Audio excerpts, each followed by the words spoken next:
Alam niyo po, magbabagong taon. Okay, bukas po.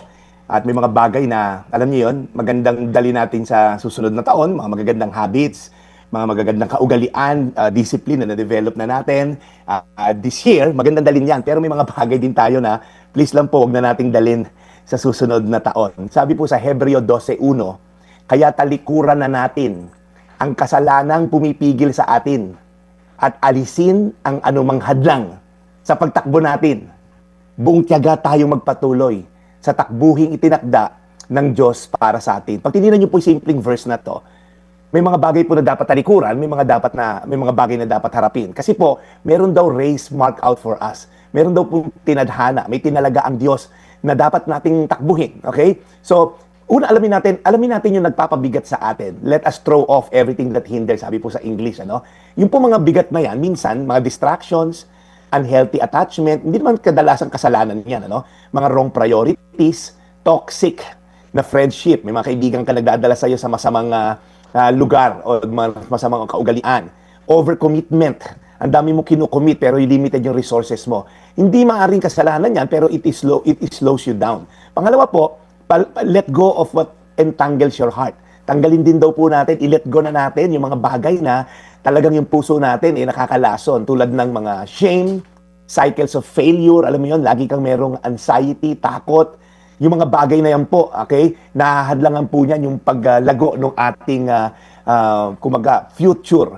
Kaya po, parang tali yan na nakatali sa bewang mo, gustuhin mo mang makalayo, hindi ka makalayo-layo, dapat mong putulin. And lastly, run forward with perseverance. Tumakbo tayo po ng meron pong perseverance. Let us run with perseverance the race marked out for us, sabi po sa English. So ano po yung dapat nating dalhin sa kabilang taon? Dalhin natin yung ating pananampalataya sa Diyos, yung faith. Dalhin natin yung pag-asa.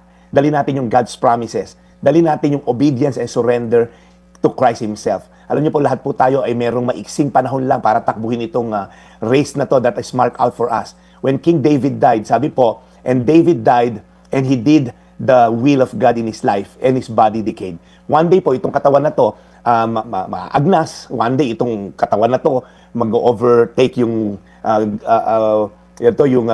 gravity. Ibig sabihin, tatanda tayo. Pero ang tanong lang po, are we pursuing God's purpose in our lives?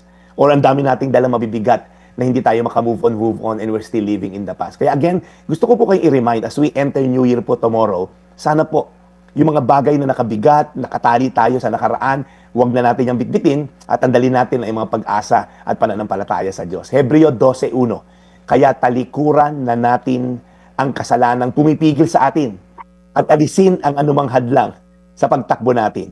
Buong tiyaga tayo magpatuloy sa takbuhing tinakda ng Diyos para sa atin. Tayo manalangin, Panginoon, salamat po.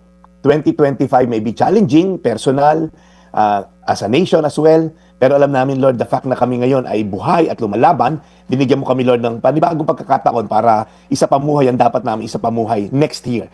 So as always, Lord, bagong taon, may bagong pag-asa. Sana lang, Lord, mabitbit namin, Lord, ito at tumagal. At tanggalin na namin, Lord, yung mga bagal na nakasagabal, nakabagal, nakabigat, upang pagtawid namin, Lord, sa 2026, it will be a better year like no other. In Jesus' name, amen. Today's Reflection with Pastor Jeff Eliscopides.